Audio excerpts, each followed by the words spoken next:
चला तर मुलांनो, आज आपण कसोट्या हा इयत्ता 4थीचा आणि 5वी स्कॉलरशिपचा धडा पाहणार आहोत. प्रथम आपण 2ची कसोटी पाहूयात. पाहता 2ची कसोटी काय आहे? सर्व समसंख्यांना 2ने पूर्ण भाग जातो. सर्व समसंख्यांना 2ने पूर्ण भाग जातो. तुम्ही जर कुठलीही समसंख्या घेतली तर त्या समसंख्येला 2ने भाग जातो. ही झाली 2ची कसोटी.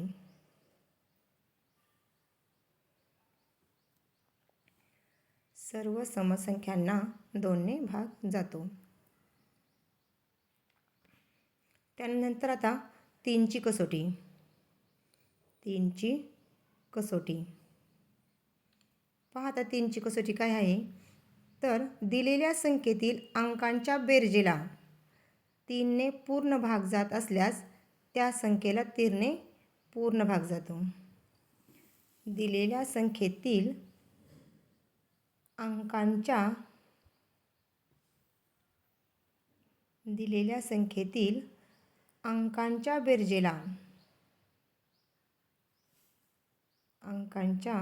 बेरजेला दिलेल्या संख्येतील अंकांच्या बेरजेला 3ने पूर्ण भाग जात असल्यास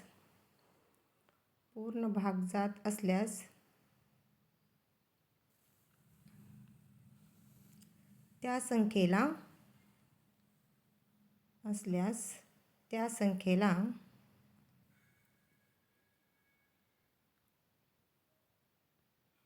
3ने पूर्ण भाग जातो.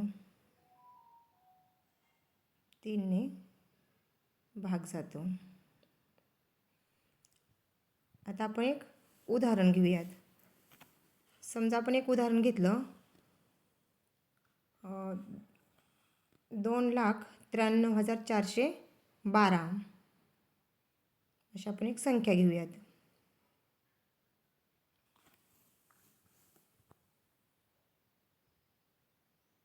,93,412. आता या संख्येतील जर तुम्ही अंकांची बेरीज केली तर 2 + 9 + 3 + 4 + 1 + 2 किंवा 2 + 1 + 4 + 3 + 9 + 2 असं जर तुम्ही पूर्ण अंकांची बेरीज केली तर ती बेरीज होते 21. किती बेरीज होते? 21. तर आता 21 ह्या संख्येला 3ने भाग जातो. 21ला 3ने भाग जातो, त्यामुळं 2,93,412 या पूर्ण संख्येला 3ने भाग जातो. अशी ही 3ची कसोटी. यानंतर आपण 4ची कसोटी पाहणार आहोत. 4ची कसोटी पाहूयात आपण काय आहे. तर दिलेल्या संख्येतील एकक व दशक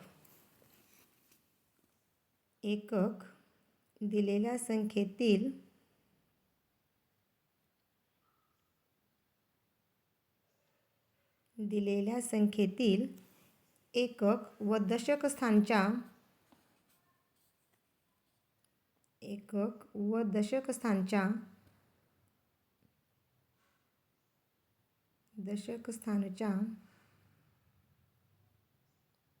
अंकांनी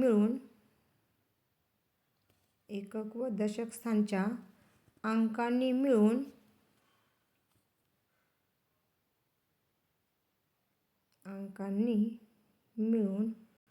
तयार होणाऱ्या संख्येला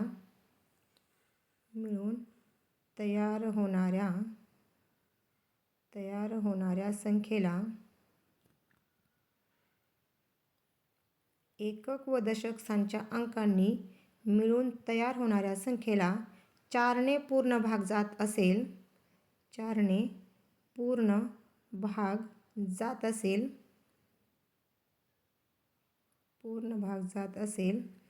तर त्या संख्येला 4ने पूर्ण भाग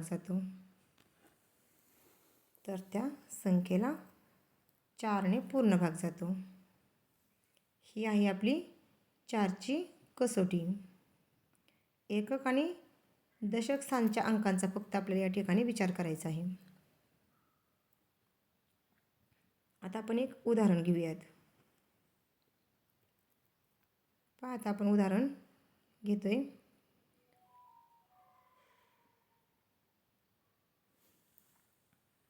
एक 1,23,848 ही संख्या आपण घेतलेली. याच्यामधील फक्त आपल्याला एकक आणि दशक या दोनच स्थानच्या अंकांचा विचार करायचा आहे. एकक आणि दशक स्थानी 48 ही संख्या तयार होते. 48 या संख्येला 4ने पूर्ण भाग जातो, म्हणून 1,23,848 या संख्येला सुद्धा 4ने पूर्ण भाग जातो. यानंतर आपण आता 5ची कसोटी पाहणार आहोत. पाहूयात 5ची कसोटी. 5ची कसोटी काय आहे तर दिलेल्या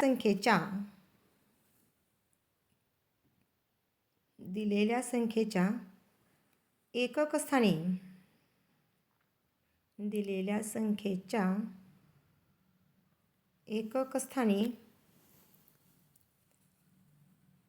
एकक स्थानी 0 किंवा 5 म्हणजे 0 किंवा 5 असल्यास 0 किंवा 5 असेल तर त्या संख्येला 5ने पूर्ण भाग जातो. त्या संख्येला 5ने पूर्ण भाग जातो. एकक स्थानचा अंक आपल्याला या ठिकाणी फक्त विचारात घ्यायचा आहे आणि तो सुद्धा 0 किंवा 5 असायला हवा. आपण या ठिकाणी एक उदाहरण घेऊयात. 2,345 या ठिकाणी एकक 5 आहे, म्हणजे या संख्येला 5ने पूर्ण भाग जातो. जर एकक स्थानी 0 किंवा 5 असेल तर पूर्ण भाग जाणार आहे. त्यानंतर आपण आणखी एक उदाहरण घेऊयात. 0 असलेलं 4,890 या ठिकाणी एकक स्थानी 0 आहे, त्यामुळे त्या पूर्ण संख्येला 5ने भाग जाणार आहे. ही झाली आपली 5ची कसोटी. यानंतर आपण आता 6ची कसोटी पाहणार आहोत. 6ची कसोटी. ज्या संख्येला आता 6च्या कसोटीमध्ये ती संख्या समच असायला हवी, तर ज्या संख्येला 3ने भाग जातो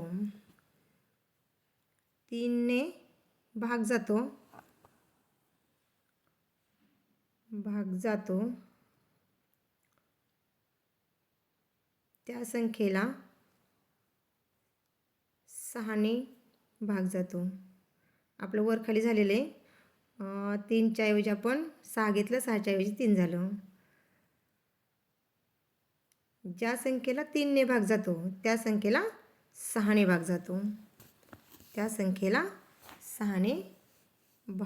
जातो. तर या ठिकाणी सुद्धा आपण एक उदाहरण घेऊयात. एक संख्या घेऊयात आपण तुम्हाला 6ची कसोटी समजण्यासाठी.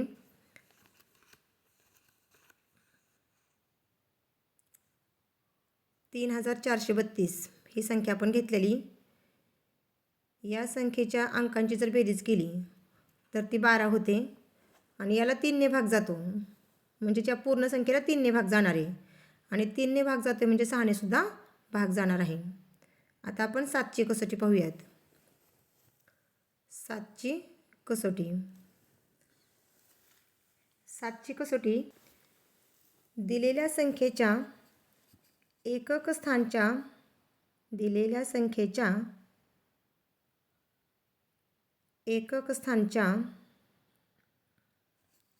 अंकाची दुप्पट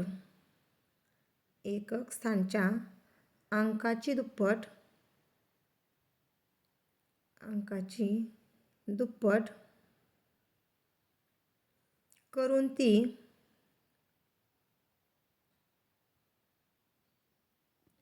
एकक स्थानच्या अंकाची दुप्पट करून ती उरलेल्या संख्येतून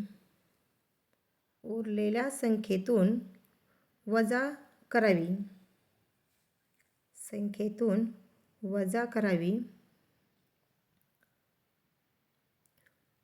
जर येणारी वजाबाकी 0 किंवा 7च्या पटीत 0 किंवा 7च्या पाढ्यात असेल, 7च्या पाढ्यात असेल, येणारी वजाबाकी 0 किंवा 7च्या पाढ्यातील असेल तर त्या संख्येला 7ने पूर्ण भाग जातो.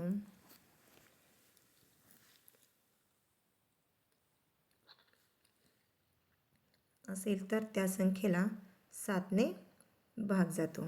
आता आपण एक उदाहरण घेऊन पाहूयात.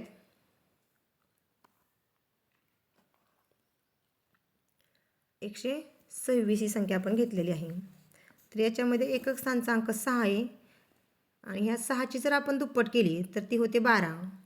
उरलेली संख्या आहे 12. मग ह्या 12मधून जर आपण 12 वजा केलं तर 12 वजा 12 0 येतात. त्यामुळे या संख्येला 7ने पूर्णपणे भाग जातो. यानंतर आपण आणखी एक उदाहरण घेऊयात. 483. यामध्ये एकक स्थानचा अंक आहे 3. 3ची जर आपण दुप्पट केली तर ती येते 6. आता 6 हे उरलेल्या 48मधून वजा केले तर येतात 42 आणि 42 हे 7च्या पाढ्यामध्ये आहे. त्यामुळे 483 ह्या पूर्ण संख्येला 7ने भाग जातो. यानंतर आपण 10ची कसोटी पाहूयात. 10ची कसोटी पहा. 10ची कसोटी काय आहे? ज्या संख्येच्या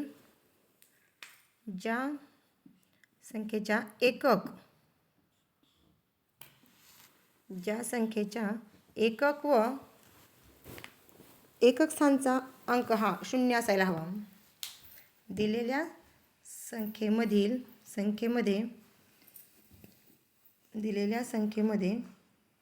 एकक स्थानी 0 असेल तर त्या संख्येला 10ने भाग जातो. म्हणजे ती संख्या 10च्या पटीतील असते. त्या संख्येला 10ने भाग जातो.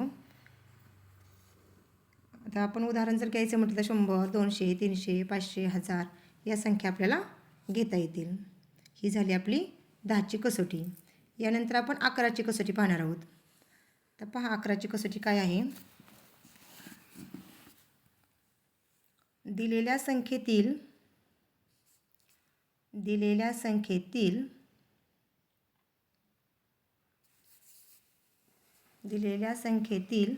समस्थांच्या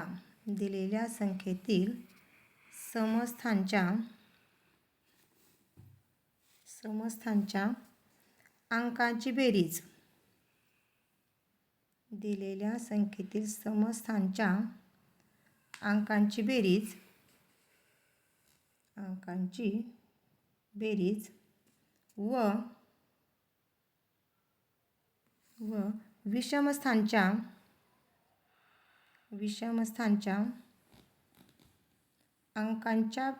अंकांची बेरीज. विषमस्थांच्या अंकांची बेरीज यांची वजाबाकी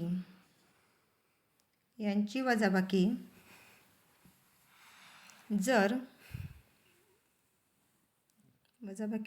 0 किंवा 11च्या पटीत असेल, 0 किंवा 11च्या पटीत असेल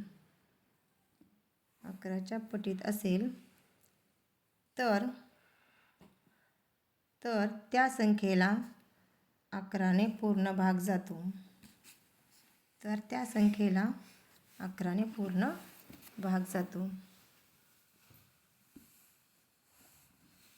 आता ही झाली 11ची कसोटी. आता आपण या ठिकाणी एक उदाहरण घेऊयात. तुम्हाला 11ची कसोटी समजून सांगण्यासाठी एक आपण उदाहरण घेऊयात. 2,75,341 हे उदाहरण आपण या ठिकाणी घेतलेलं आहे. आता यातील जर समस्थांचे अंक आपण घेतले तर काय होत? विषमस्थांचे अंक जर आपण घेतले तर 7, 3 आणि 1 हे होतात आणि यांची बेरीज येते 11. आणि जर आपण विषमस्थांचे अंक घेतले, समस्थांचे अंक जर आपण घेतले तर ते येतात 2, 5 आणि 4 आणि यांचीसुद्धा बेरीज होते 11. आणि 11 आणि 11 यांची जर वजाबाकी आपण केली तर ती येते 0.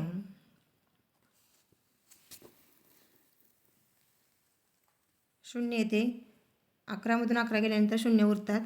म्हणून वजाबाकी 11 आली म्हणून या संख्येला 11ने भाग जातो. म्हणून या 2,75,341 या